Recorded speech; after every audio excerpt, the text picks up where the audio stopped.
refocus some energy and some limelight, and some passion towards affiliates, community, training, methodology, and all the offshoots from that.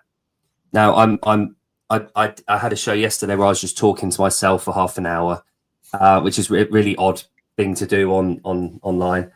It's fine when you're doing it on your own, but yeah. And I want to recognize, I recognized yesterday that the sport is essential to our community. It's part of it. It's essential. The competitive spirit needs to remain in the within the methodology and CrossFit as a whole. But I think the balancing act for a lot of gyms and affiliates is understanding that the threshold for competition has got so extreme and so high that everything dialed back in from that elite level appears to be, or has been misconstrued as watered down, as not as justified as being celebratory, or we need to get back to every single step of competition being just as important as one another and as the elite. I don't want to eradicate that from what we have, because it's a beautiful element of what we do have. But at the same time, what I don't want to do is just focus on the tip of the spear. Because I believe, I've just told you, I've been not as long as a lot of people, including yourself. I only started CrossFit in 2012, have done ever since. I've seen ever since I joined, the elite have got a hell of a lot of the media attention. Quite rightly, they deserve it. They do a good job. However, along the way, I think we lost a little bit of the passion for the community element of it. Whatever reasons you want to put that down to, I just feel like I spoke to Savon about this a little while ago, and have been talking about this for a little while. There's a lot of people in our space currently, especially from where I'm standing in the UK. There's a lot of people that are just taking the bull by the horns, and they've found an opportunity. They've seen a gap in whatever field it is, whether it's selling goods, US-based goods in Europe, so a reselling license, whether it's setting up academy programs where we take kids from disadvantaged backgrounds or with learning difficulties, put them in affiliates and get them training up and feeling valued and giving value. These gaps and these that present themselves to people. We've got a lot of people now in our field and within the community that have said, you know what, I've seen a gap, I'll do it. I will do this. I will take it on. It's my responsibility to do it. I hold that key, rather than just waiting around for someone else to do the work. A lot of people are doing that. And over the last couple of years, I've seen so many people do that. It got to a point where I found myself looking in the mirror saying, well, you're saying that you think someone should be highlighting the communities in Europe and what we have over here, putting some media out there, showing what we've got and the excellent value that we can offer the world of CrossFit. You do it.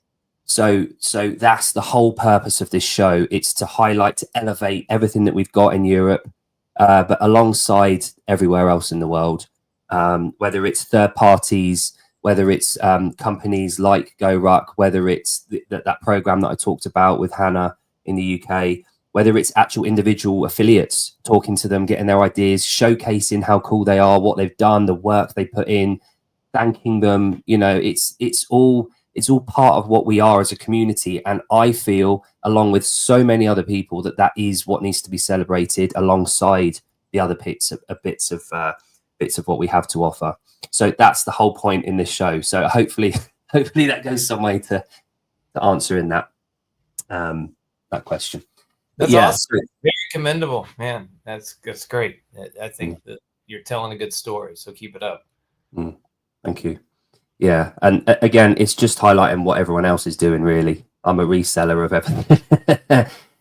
So Mac, thank you very much for joining me today on the show. It's really nice of you to be able to kind of come on and can you tell me a little bit about the event that you're hosting this morning? Sure. Well, let's take it back to yesterday and actually to what happened. I arrived in Holland yesterday, and we're doing a GORUCK kind of takeover thing within Holland in conjunction with some CrossFit gyms and local clubs. And we kicked off yesterday morning with a GORUCK light. and went right into an MRAP of Murph. So yeah, MRAP Murph. That's that's a new one. And these folks, man, they went till I got tired.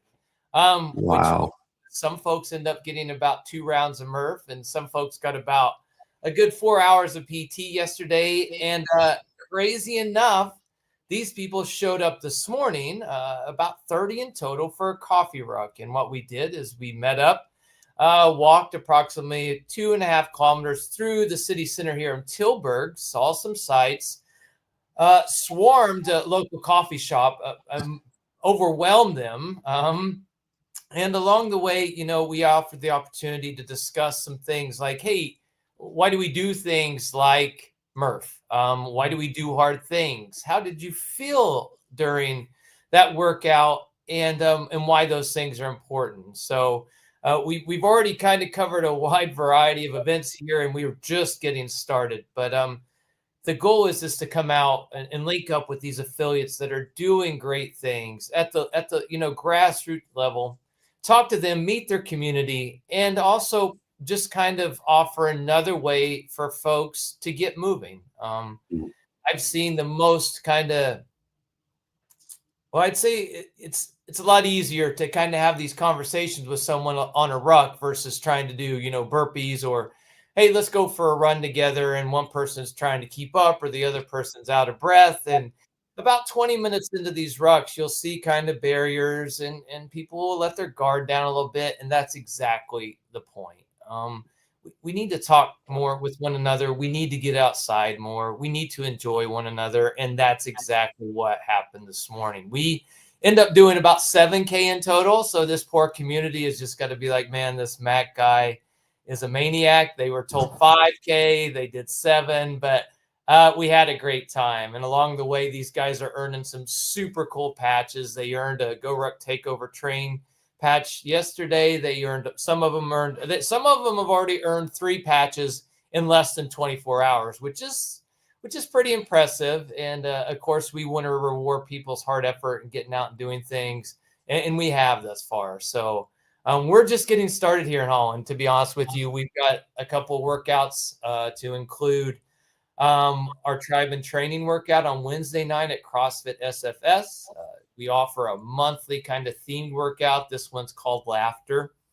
And we'll do a Ruck Race League event at CrossFit FSF on Thursday night, Atlas. That's as heavy as possible, which doesn't fare well for a guy like me. And then Friday morning, we will wrap up here in Holland with another coffee ruck, kind of similar to this morning, to kind of, ease on into the weekend. Yeah, right. Okay. So, so you're currently in Holland. Are you stationed in Holland for a certain period of time to get this tour underway and then move on to a different region? Would that be what you're doing?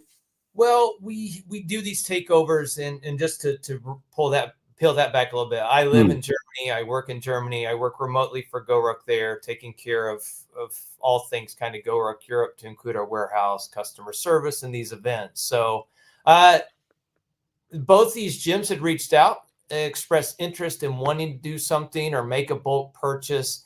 And we actually first attempted this in Scotland, in Aberdeen. Right prior to the Rogue Invitational, we had a gym owner up there. She reached out, bought 20 ruckers and 20 ruck plates. She was all in, Rachel. And I said, okay, hey, you've put yourself out on a limb. You've invested this money. We went up there prior to the Rogue Invitational and did the same exact thing near Aberdeen, and ran a series of events in and out of her gym. She was kind of my host, helped me coordinate things. It was a huge success. And we're just trying to do these things throughout Europe based on, gyms reaching out saying, hey, we're interested. We'd like to do these things. We're looking for something different. And then it obviously goes to the approvals process. Yeah, exactly. And then I end up in a great city like Tilburg here, Greibergen or Utrecht, and getting to host these events and hang out with really cool people. I mean, what a job, right? Living the dream. Absolutely living the dream. Yeah, Billy K, getting outside together and sweating breaks down a lot of barriers and folks start to open up. Absolutely. Yeah. Absolutely. So there's a lot to unpack there that you just said, so to speak. Yeah. So let's rewind a little bit. We'll come back to that in a sec. Matt, when did you move to Germany? Well, I moved to Germany first in 1997, thanks to the United States Army. So I've Okay. I've been abroad. Actually, I've lived abroad longer than I've lived in the continental United States, strangely enough. And I've been hanging out overseas thanks to the Army for literally the almost 20 years of my service, other than some time in Alaska. And I retired from active duty in 2016 and opened my own CrossFit affiliate, CrossFit CH, while also being a part of the CrossFit HQ seminar staff. And I like paying high taxes and crappy weather, so I just stayed in Germany. No, that's just I feel like I enjoy Central Europe, and it's just, man, this place is 3 hours away, different language, different culture, different people, and I absolutely love it. It's just phenomenal. Lovely to hear. It's so culturally speaking, Germany is very unique, I find. I absolutely adore Germany. I'm very binary in terms of punctuality, in terms of language, in terms of just my mentality. So every time I go to Germany, I feel like I'm almost home with the way that they operate. Vorsprung durch Technik is like music to my ears. Was there something about Germany that do you think you're being stationed there in 97, you said, do you think being stationed there sort of opened your eyes to Germany that led you back there, or is there another reason why it was Germany that you came back to? Well, strangely enough, I didn't want to go to Germany. I had graduated basic training in 1996, and a whole slew of us went to Fort Hood, Texas. And I had my battle buddy, and we had came off a training exercise, and I'd been brought in the first sergeant's office, and was standing there. I figured I'd done something wrong, and he told me I was going to Germany.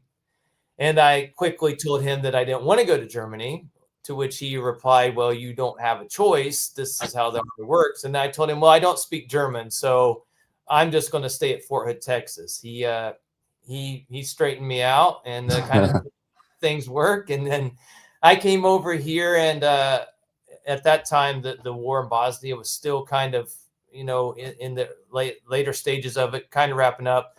It was sent immediately to Bosnia, and then just Bosnia, Kosovo, Iraq, Afghanistan. I didn't actually have the opportunity to rotate back to the States, other than one opportunity to serve in Alaska, where then I was injured and then spent a bunch of time in the hospital here in Germany. And they put me in the NATO school with the German Army, because I, at that time, was learning German, could speak enough German, and that was 20 years. So, and I do have two boys here, and an ex-wife we're all still very close. All still live in the same city that we met and raised children in. So it's just kind of home for me. I don't have any reason to leave. I'm pretty happy, like you said. People are punctual here. It's clean, so it's a good place to live. Lovely. Okay. I'm going to rewind ever so slightly. You said that was it 2016, 17, you said CrossFit Cage you set up. Yeah, when I was leaving active duty, I had worked a long time in the Nuremberg area for Drake at RCFN. One thing led to the other. I just hadn't been around my kids a lot because of deployment, so I decided to move back to that side of Germany. In our town at that time, there was no affiliate, so I figured, well, I'll do it. I opened one. Actually, I opened my affiliate in the park. I just started every Wednesday night offering a workout, and afterwards we'd go have a beer, go have some pizza, and just trying to make it a communal thing, as I didn't have the capital to just go, and I didn't know how to even apply for a loan here. So I just, was gathering equipment and hosting workouts till people were like, we want to do this more often. And I was like, well, you got to pay for it, and like, we'll pay. And we came up with a price, which then covered my rent, you know, and I went into that thing, you know, with no debt, no partner, no nothing. And it was great. It was a phenomenal experience, you know, and it was what I thought a CrossFit gym should be. You know, it was more the garage style. We had a lot of flexibility to do what we wanted and had a lot of fun. And you know, we'll be 9 years old this month. I just got the contract from CrossFit to re-sign. So that alone is pretty crazy, that CrossFit CH's legacy is going strong for almost over 9 years now. So the years go by, don't they? They do. Yeah. But the methodology stays the same. So a couple of questions then, Max. So one is a question that we've kind of touched upon a little bit, but I want to know your thoughts. When you got the contract through from CrossFit to re-sign as an affiliate, what do you think the most important reason for you to re-affiliate is? It's a great question. The most important reason for me to re-affiliate or to sign that contract is one, the methodology. Two, to show my respect for the methodology. That's just the bottom line. The methodology works. You told me earlier, you've been doing CrossFit for over 10 years, almost consecutively, myself included. You know, I'm in the same ballpark. I know that it works, and I believe that it works. And I couldn't sleep at night knowing that I offered that methodology in its purest form and something other than a CrossFit affiliate. Bottom line, I just couldn't do it. You know, and having the opportunity to work at CrossFit HQ and meet Greg and Dave, and I'm not, you know, not name dropping here, but to know and understand, or try to understand where that stuff has come from, and have, you know, encounters with those folks, you just got to play it forward. You know what I mean? Even if you sign the affiliation and your gym doesn't have CrossFit in the name with it, you know, give respect where respect's due. The methodology, hands down, it works. It's the best thing out there. It has been. It will continue to be. And if it's done right, man, it damn sure makes people fit. You know, it works. Oh, yeah, absolutely. I outside of the armed forces, I think you'd struggle to find a fitter, healthier, more respectful, switched on community, and the CrossFit community. Yeah. I'm a passionate believer in that. I always say this stat. I do a lot of the inductions at our gym. It's one of the things that I keep talking about this on the shows, but one of the things that excites me the most is when that person first sits down. We have like a sofa area where we'll sit down and I'll talk to them, ask them their goals, perspectives on fitness, their background, any kind of limitations, that kind of thing. And then I get to tell them about this thing that they've stumbled upon that is going to absolutely change their life. It's going to be life-changing. And I get excited telling them this and then seeing their journey through. I don't feel like I could do that if I didn't have this thing that we have. The brand, the name, using that simply has this essence now. From where we talk, you're the same, you know, you come from the same perspective as me.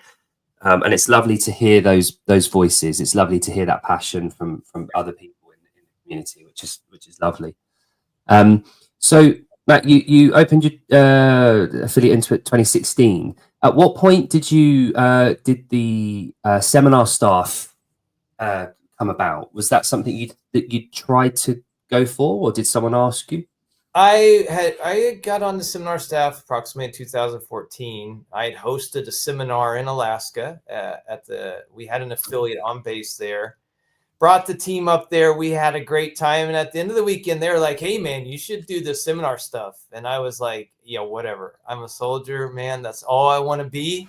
You know, CrossFit's cool, but you know, it's not a real job. You know, I was like, I'm a soldier, man. I jump out of airplanes, you know, this is what I want to do.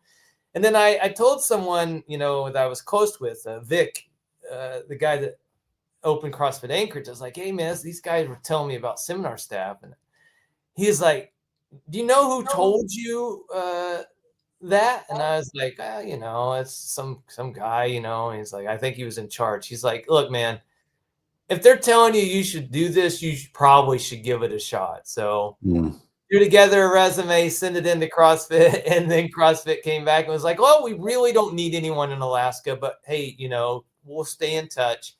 And I think literally a month later, I came down on orders to Germany, going back to Europe, and I wrote CrossFit and just said, "Hey, you said stay in touch. I'm going to Europe." And they're like, "Well, when you get there, you got 1 month to do your internship." So either you could, Wow. so it was awesome. So got to Europe, and then I got on seminar staff while still serving on active duty, which, I think was great, because I think a lot of soldiers struggle because you just hit this hard stop. You're a soldier one day, the next day you're a civilian. And then I started to make connections and meet folks on seminar staff that weren't in the military, that had a different mindset, that were doing different things.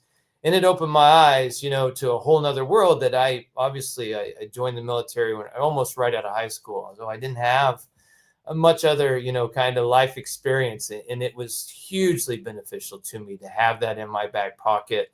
Again, just kind of been this backbone for me that I, when things get tough, or I've always been able to kind of come back to my roots per se, whether it be the methodology or being a part of seminar staff. And it's been very beneficial to me. But furthermore, like you, I've just been able to go out and tell people about one of the things that I love, and it was like that old CrossFit spot they used to have, where it started off with, it said, "Let me tell you about CrossFit." It was a great clip, and it's still relevant today.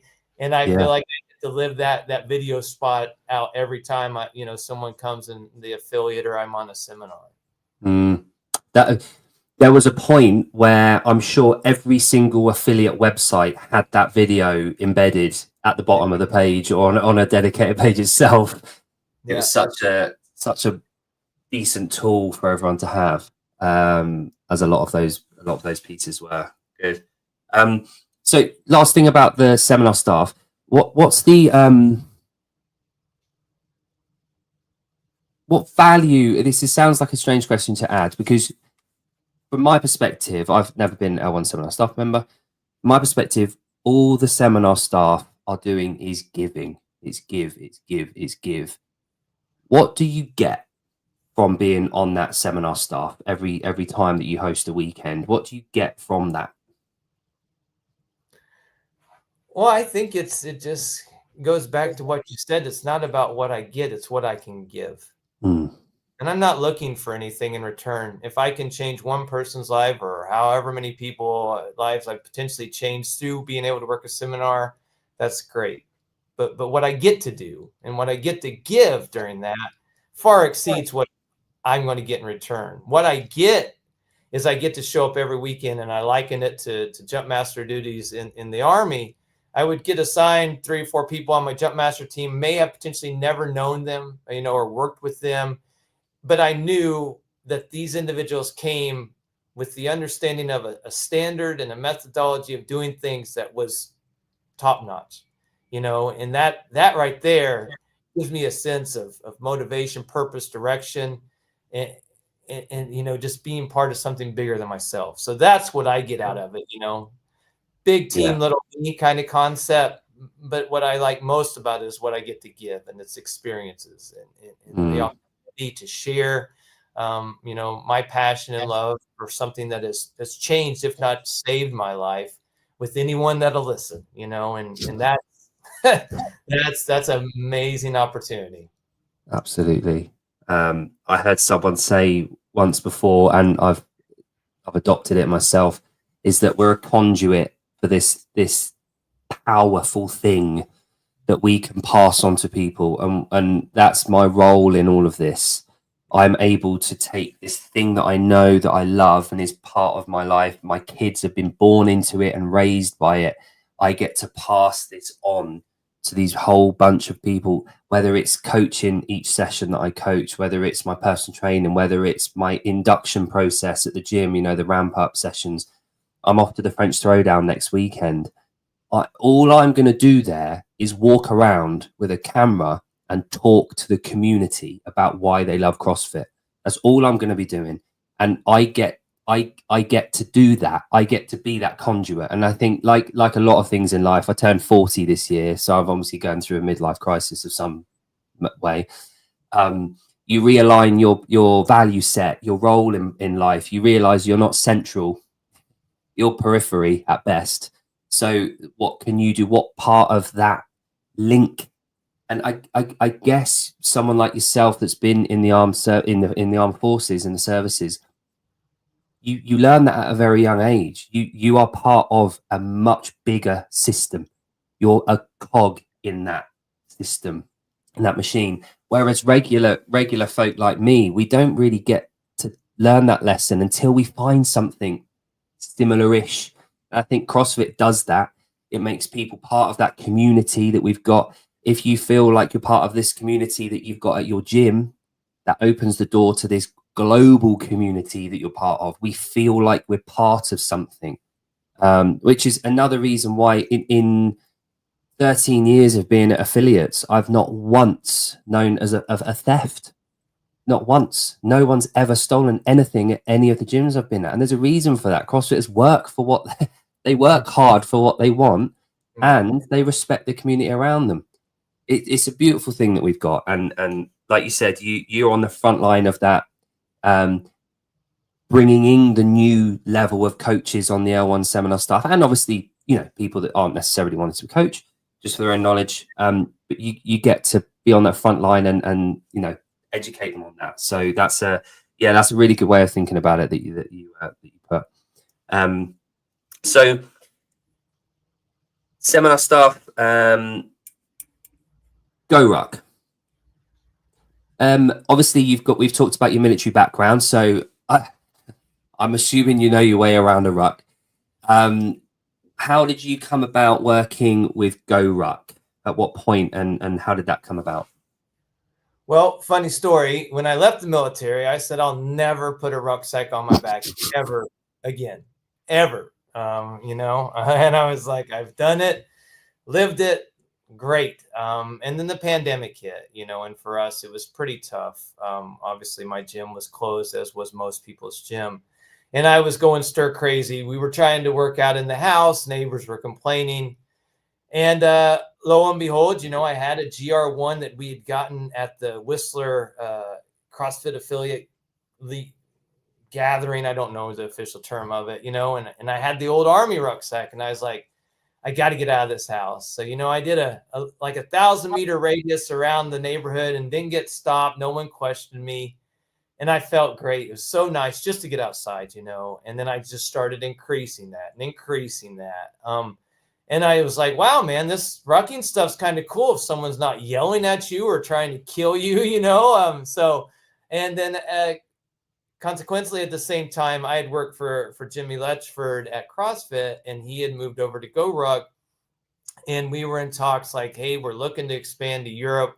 We think you'd be the guy to do this for us, you know, and you know, let's see where this goes. So I, at that time, was the country manager for the German-speaking regions of Europe, Austria, Switzerland, and Germany. And I had a lot of CrossFit going on at that time, affiliate owner, seminar staff, country manager. And I was like, maybe I need to take a step back, because, you know, sometimes when you're in the eye of the storm, it's sometimes hard to have another perspective. And I really felt, as I was leaning into this kind of GORUCK thing and seeing the benefits, I was like, hey, you know, maybe this is something we could implement in the affiliate, you know, lower the barrier to entry. And then the position was presented to me. Hey, we'd like for you to handle some stuff for us in Europe. Found a warehouse, signed on with those guys, and then been working customer sales, service, our warehouse, and then leading live events since over 2 years now. So, if not longer. So.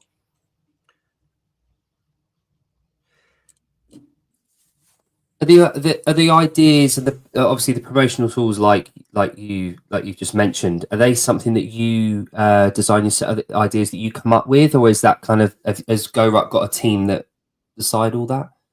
Well, there's a couple of buckets of GORUCK. So when I'm out on here, you'll see a lot of the guys that lead the event specifically, they're known as cadre. And most of those guys work independently. They may be given an event to run or an idea. A lot of these guys come up with some amazing events, like a couple of cadre in the States replicated the popular show The Office.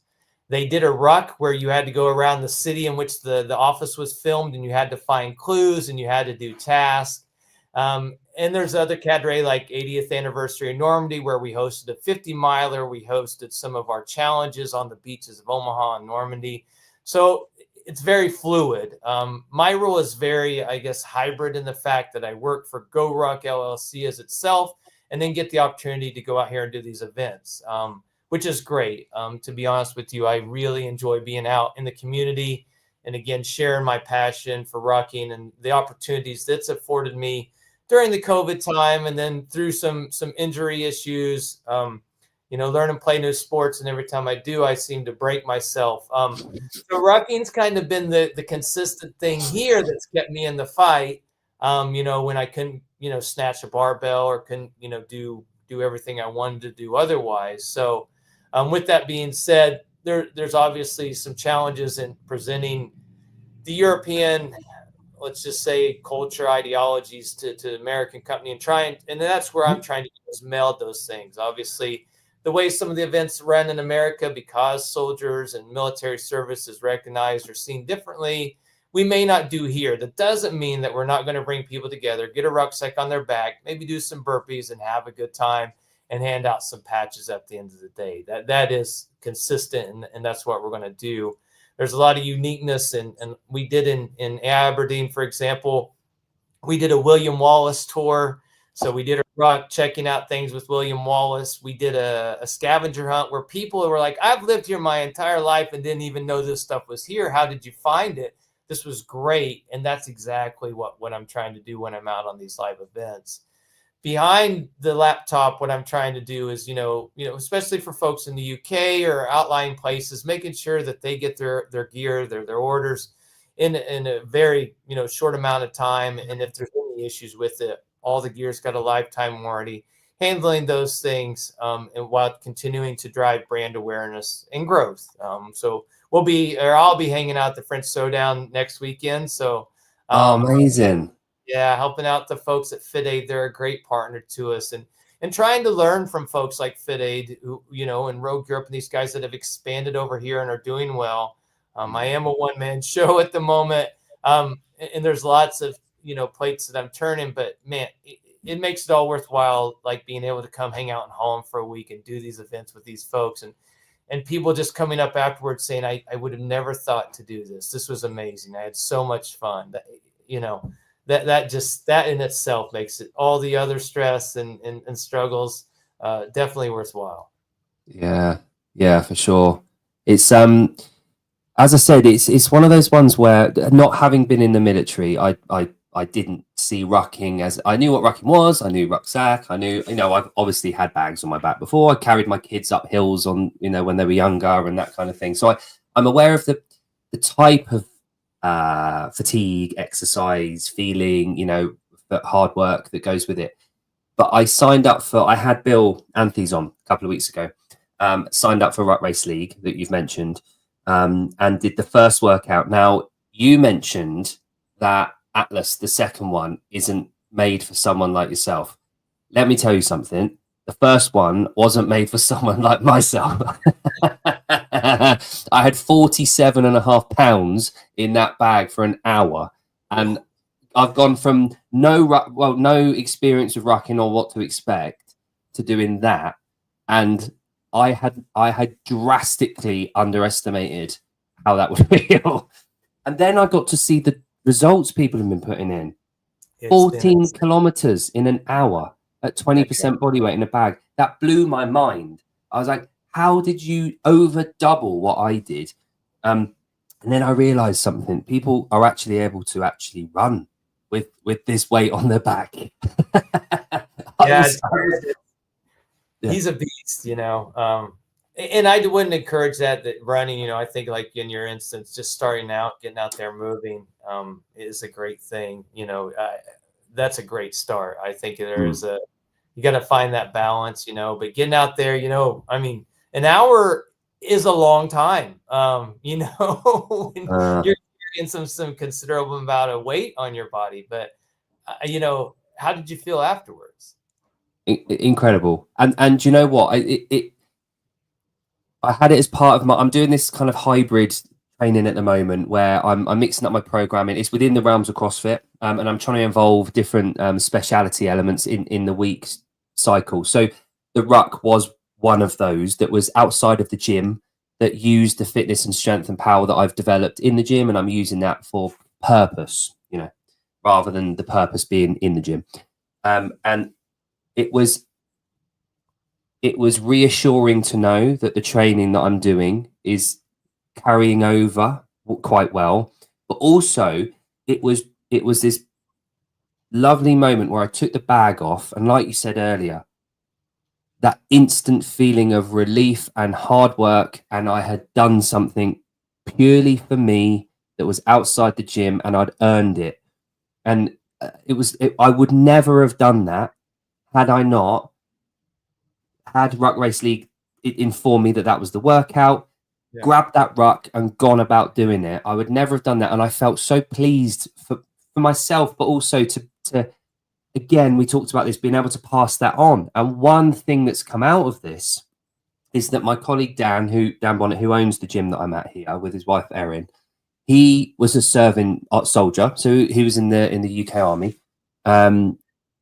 He a couple of years older than me, so he's 42 now. He saw what I did, and he signed up for Ruck Race League. And between us, we're organising a community event once a month where we're going to do the Ruck Race League event at last Sunday of every month on the island. We've already had 10 or 12 people say, yeah, absolutely, I'm in. Let's get going. We're going to organise for one ruck every 2 weeks to start with, to kind of prep ourselves and warm up for that and get a community going. But it's something that Dan's got this massive passion for. He's Mr. CrossFit on the island. He is CrossFit, but also he's this, retired military guy that sees the value in the ruck, knows it better than any of us do, and is willing to lead with me and create this community on the island, because we've got this insane opportunity for this on the, we've got so many walks, everyone's out in the open, everyone's doing outdoor work here, so we're going to have this incredible opportunity for us to build this rucking community on the island. So something that came out of that, me signing up and having Bill on, was we're going to create this community of rucking on the island. So, and I feel like I can't wait for that first event where we get everyone together and we just go out and talk. And like you said, the value in that, when those barriers start to break down, it in a similar kind of sense to that post-WOD collapse on the floor, everyone kind of 5-10 minutes later starts to open up, react, like truths come out, and bonding experiences, and being able to be part of that community. But with the rucking, it's completely unique in that sense, because your heart rate's probably 115, 120, 125 consistently. You're out there, you're able to walk, you're out able to break down those barriers and actually talk. And I think, there's a lot of different groups, different demographics that need to be able to talk. But from a personal experience, I think groups of men don't normally get to do that. They don't talk to each other. They don't open up at all. It's all bravado. It's all sheltered. It's all behind closed doors. But I think that what this can do is give us all an opportunity to be able to do that and to get to know each other a lot better. And like you said earlier, be out in the fresh air, and putting into place the exercise and the training that we do inside the gym, learn and regularly play new sports is something that, Ruck Race and you guys, these events that you guys run from GORUCK and you personally do, it's adding fuel to the fire, that it gives us an opportunity. And it's one of, like we talked about earlier, it's seeing the opportunity where it is and just taking the bull by the horns and just doing it. Just get on with it. Just do it. And rucking gives us this unique opportunity for that. So it's something that it's a newfound thing for me, and I'm really passionate about it already within a month. And I don't usually do that kind of thing. It's not, I don't get excitable about things. I'm not very fickle in that sense. And I'm really in on this. I'm really in. So we're going to make it a big deal over here. But yeah, rucking's obviously something I don't need to be telling you about how to be passionate about. Is there anything unique that you found about, let's call it the rucking community? Let's just call it that for now. Is there anything unique that you found about the people that take on rucking? Well, the uniqueness is I think this is very similar about the CrossFit communities. These people come out and do these things out of passion, and that they've recognized the benefit of it. And man, there are some folks that travel all over the place to partake in these things, and collect their patch, and they like, the first thing I do when I go in any town is either find the local ruck club or find the local CrossFit affiliate because of these uniqueness. Well, just man, you walk in there and they make you feel welcome, and then you can kind of go from there. And trying to kind of blend the two communities is my goal. If you talk about taking the bull by the horn, because they kind of flip flop. I've got folks that are really good rucking, but then they kind of maybe falter at the end of the ruck or lose. They're not able to finish as strong as they do. And hey, I got a gym. Hey, we should do some back squats. And then and the vice versa, we've got folks that go out and like, man, this rucksack is kind of, I don't have the endurance for it. Like I didn't realize 60 minutes was going to gas me like this. Well, hey, I've got a ruck club. Why don't you join us for a ruck? So it kind of goes back and forth in those regards. And I think the uniqueness in probably in both communities, but more so the ruck clubs is they are very, I guess, small at this moment, and they really are loyal to the brand and very loyal to one another. And man, these ruck clubs like CrossFit affiliates go out and create their own patches and they lead their own events. And there is they come up with some pretty cool ideas. I mean, we have overnight rucks. We have people ruck out, do a polar plunge, put their rucks back on.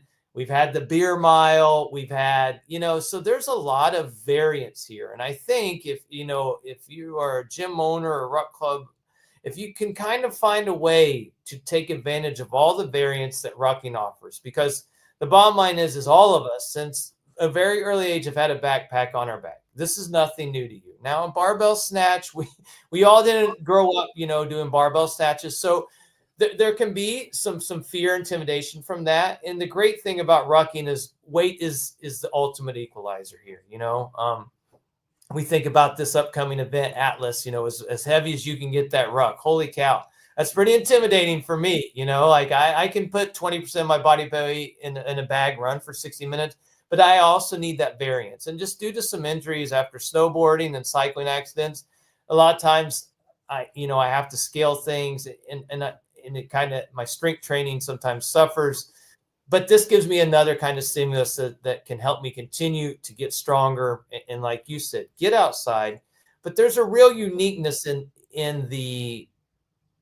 I would say maybe these GORUCK communities or these events, the mental aspect of it. You think about a lot of our CrossFit workouts, they're 15 minutes or less. And you can kind of, well, let's say you could waltz your way through that 15 minutes. There's no place to hide in these GORUCK events. And you probably experienced the same.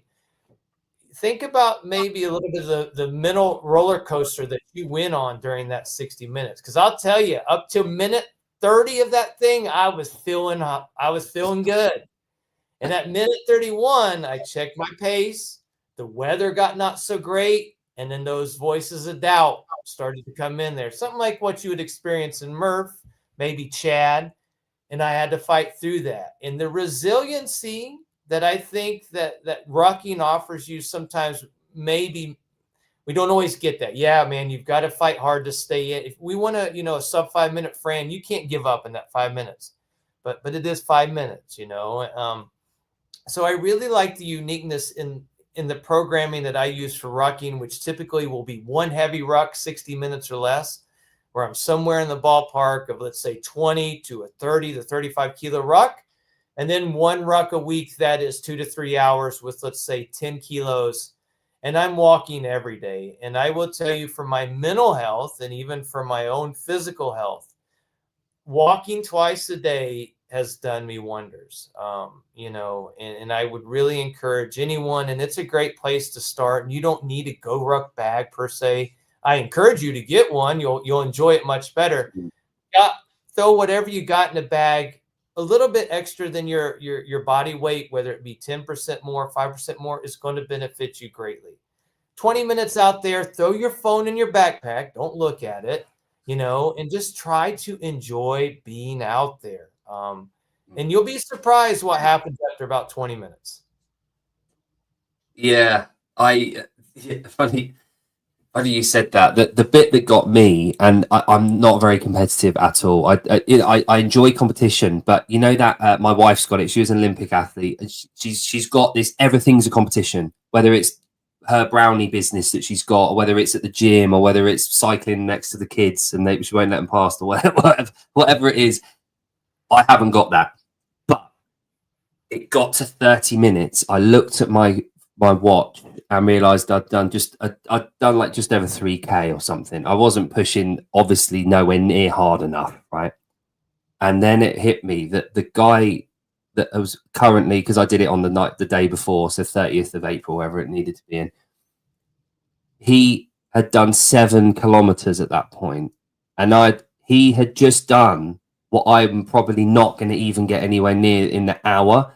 And that hit me. I was like, oh my God, what? Like, I need to go here. And then I started pushing the pace a little bit more. And I was like, I've got another half an hour of this. Like, that hour was a real hour. It wasn't one of those hours where you just sat around having a coffee. Oh, time's gone by really fast. We need to go. It was, you feel every minute of that hour. But again, that is one thing. You're present.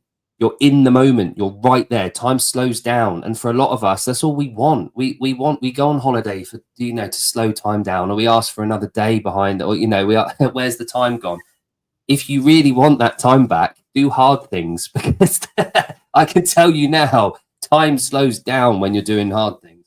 So if you really want to really stretch out time, do an hour ruck. So I'm definitely with you there, Mac. That's definitely one of the lessons that I got from that. But like you said, the from the mental health side of it, like you don't necessarily need to be in ill mental health to benefit from the mental health benefits from it. I'm in a really good place, and I went out and I got so much reward from it. The fresh air, the seeing people that I don't really see every day, saying hello on the way round. And a guy looked at me and said, "What are you doing?" Like, I was obviously shuffling around. I told him, like, quickly as I was walking by, and then the next loop round I saw him, I was like, "Still going?" I was like, "Yeah," and being able to do that, smelling the smells that you smell, just being out there and being out in nature. It's we like we said earlier, I think we get ahead of ourselves in CrossFit, where we think the purpose of doing CrossFit is CrossFit. But traditionally, you look at the fitness in 100 words, it's actually been able to be better outside the gym. So why not find something that isn't gonna put stress through the body, the joints, and isn't going to impair your ability to move in the CrossFit gym, but it is going to bloody challenge you, and it is going to put and test your fitness and your capacity and your mental, your mental edge, your endurance. How much can I endure here? And rucking offers a very unique way of doing that. One thing I'm going to ask you, one tip. I haven't asked anyone this, but I'm going to admit where I found it hard, the ruck. Okay. My shoulders. My goodness me. It might have been the fact that I've got a cheap bag. I might need an actual proper bag from GORUCK at some point. So I'm over in France. So I might have to bring some euros with me. But the shoulders, and what I found was, because I was shrugging, my shoulders started to ache. So what I ended up doing was getting the tiny little straps that I had, looping them around my hands, and just taking the strain through my triceps, through my arms, just to take some of the force away from the shoulders. Is there any way of offsetting any of that shoulder fatigue, or is it just deal with it? Well, I mean, not seeing what you rucked with and how you rucked, I could say you just get stronger, but no. Right. Yeah. No, that's one valuable feedback. Yeah. I think there are some exceptions to rucking. I am a huge fan of the hip belt, just because my posture is not the best. So I tried to I'll load my hips when I start to feel that bit of burn. But something you said, you were shrugging, there's something about rucking. If you do it right, you'll feel it in all the right places. And I'm talking about glutes, hamstrings, you know what I mean? Big, proud chest, shoulders back. It's very obviously difficult when you're breathing heavy or you're trying to shuffle for time, but But typically speaking, you know, we want to see this great, you know, weight distribution. And if you think about it, we were built to ruck. It's what we done. That's why we're the apex predators. You know what I mean? But we got to figure out if we're doing it right or not. So, you know, obviously tiny straps, they're going to cut in there tight. If you're shrugged, if you're not, you know, looking at a couple of things, you know, the great thing about our bags, they offer a hip belt, they offer a sternum strap. And, you know, some folks don't use any of it.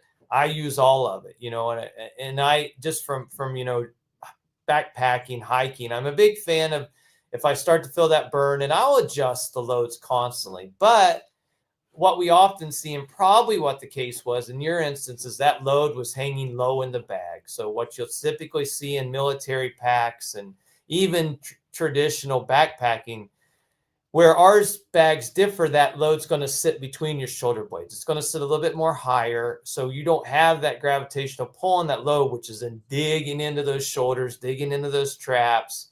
And if your shoulders are a little rolled forward, or you're trying to shuffle, or you're shrugged, those shoulders are getting beat down. And it is just, man, I get the same thing. Like, it's just, you got to kind of get used to it. You know what I mean? From time to time, and it'll get better. You know, it's just something. It's just being sore. I mean, literally, you challenge the new muscles. So, but I definitely got to get you a better bag, and then we need to look at the setup. But anyone listening, you know, you can get started with any bag. I'm always going to encourage you to have one of our bags, but you do need to look at that loading and make sure that you're not experiencing anything that that's going to cause you pain. And for someone wanting to get started, my advice is after your first ruck, you should walk away from it, or you should think, hey, I could have went further. I could have went heavier. Not, I'll never do that again.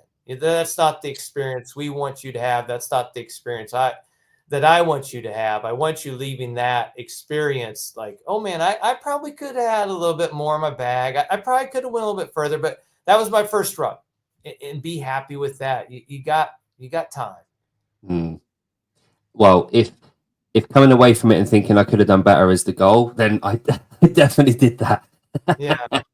So that's not to put you down, but when we're talking beginners or trying, my goodness, man, he just out of the blue signed up for Ruck Race League and went out there and ran for 60 minutes with a rucksack, you know? In those regards, I would say, hey, if you felt like you had a little bit in the tank, you're doing all right. You know, I mean, I would rather you feel that way than be destroyed the next couple of days. And just be like, probably not the right start. No, and I did a few hours of coaching this morning. It's only coming up to 12 now.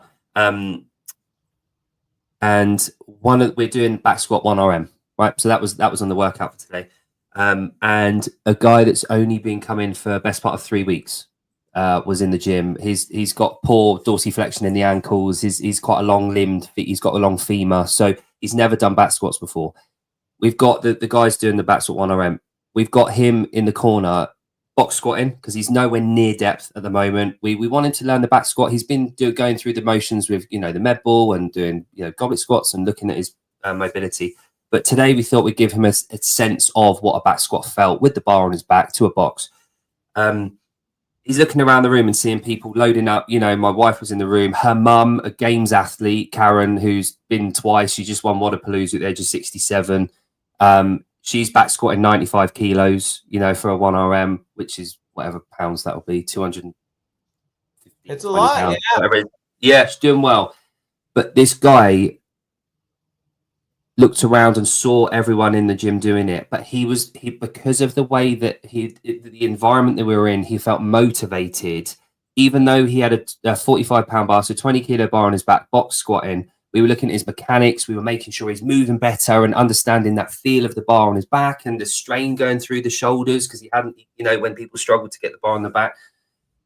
We finished and he had so much fun watching people in that environment, but learning and understanding. I guess as long as people understand when we're learning, we're not necessarily going to get the intensity that the people that are further way down the line is. The intensity for them is going to be that mechanical progression that we're going to get. And then we had rowing and bike intervals. So he was, he definitely felt that.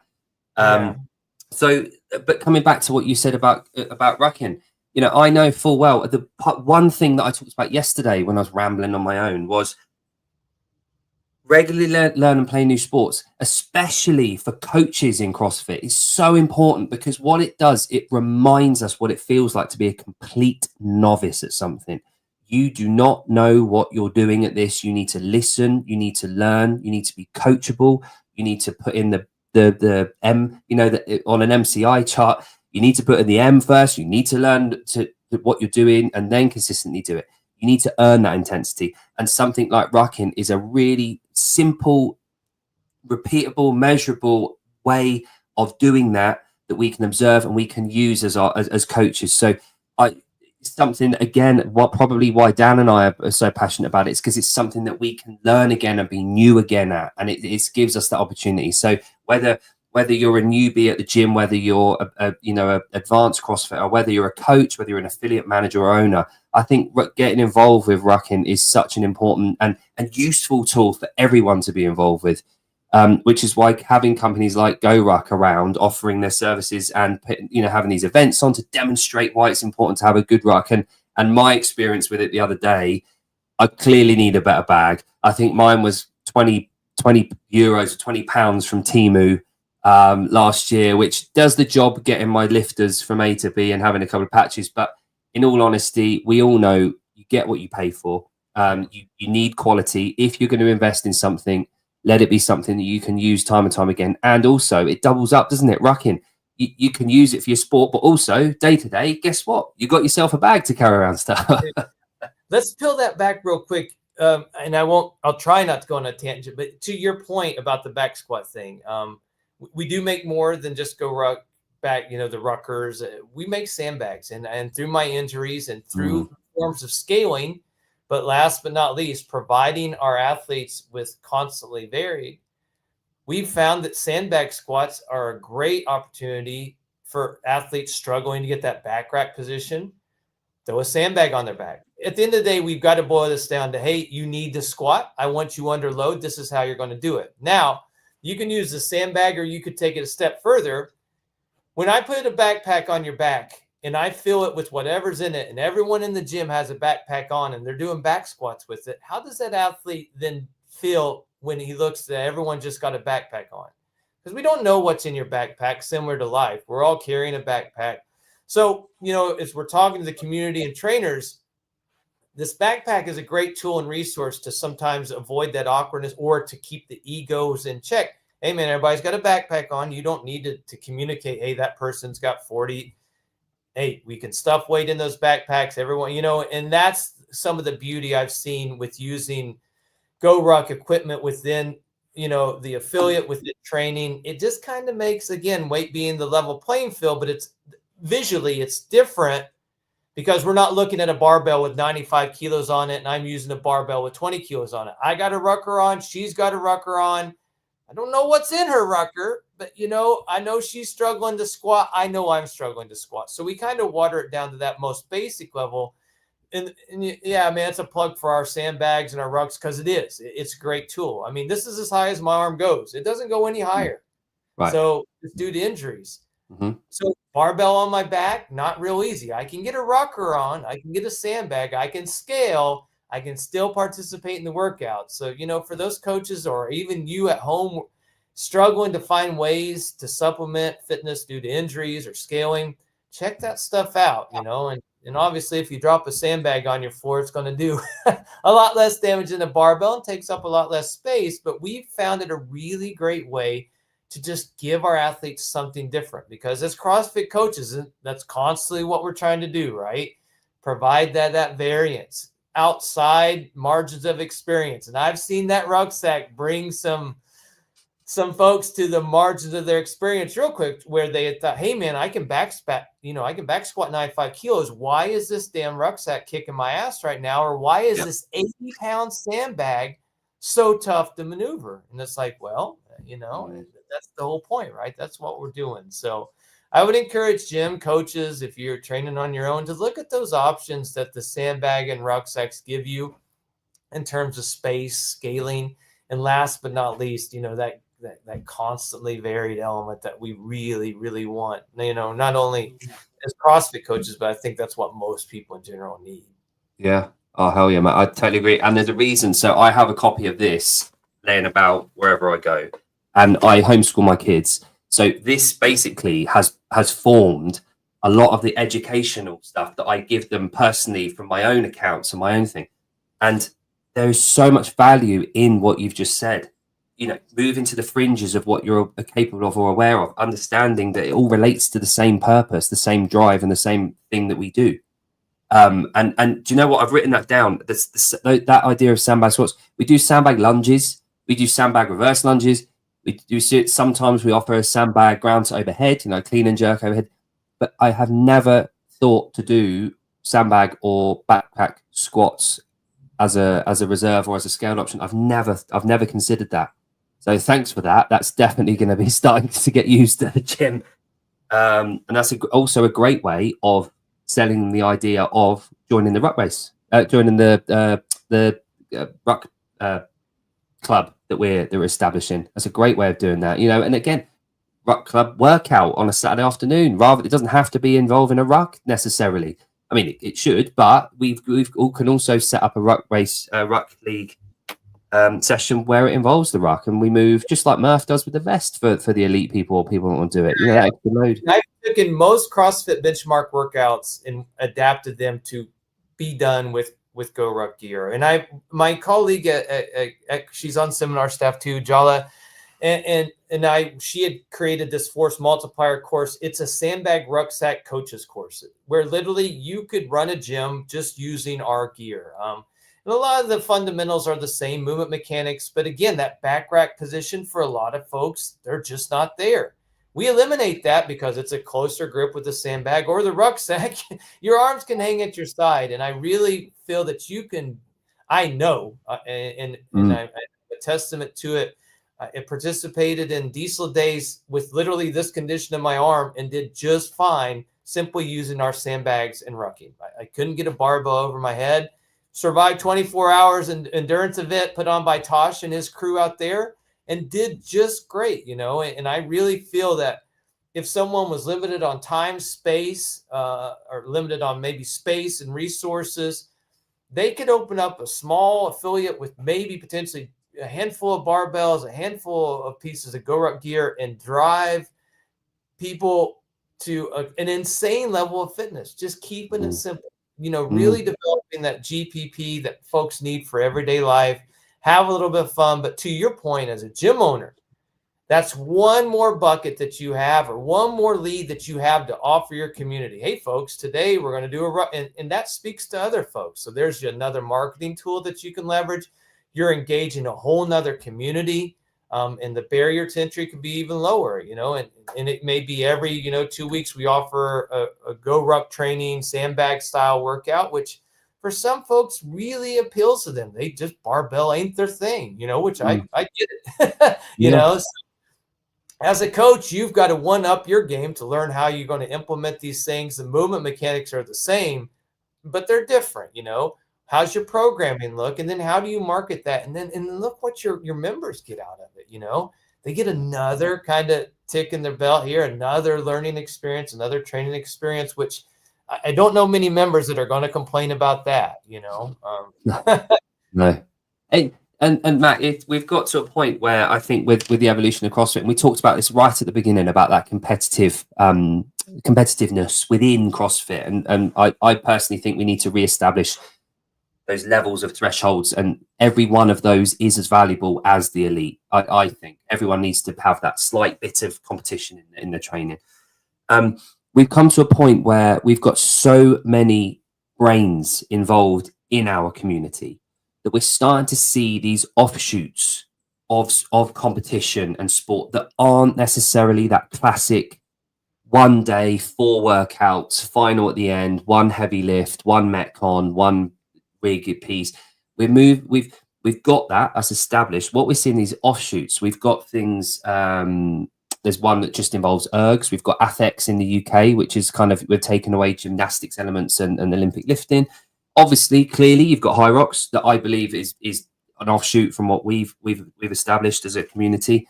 You've got all these British weightlifting in general, European weightlifting has gone through the roof over the last 10 to 15 years.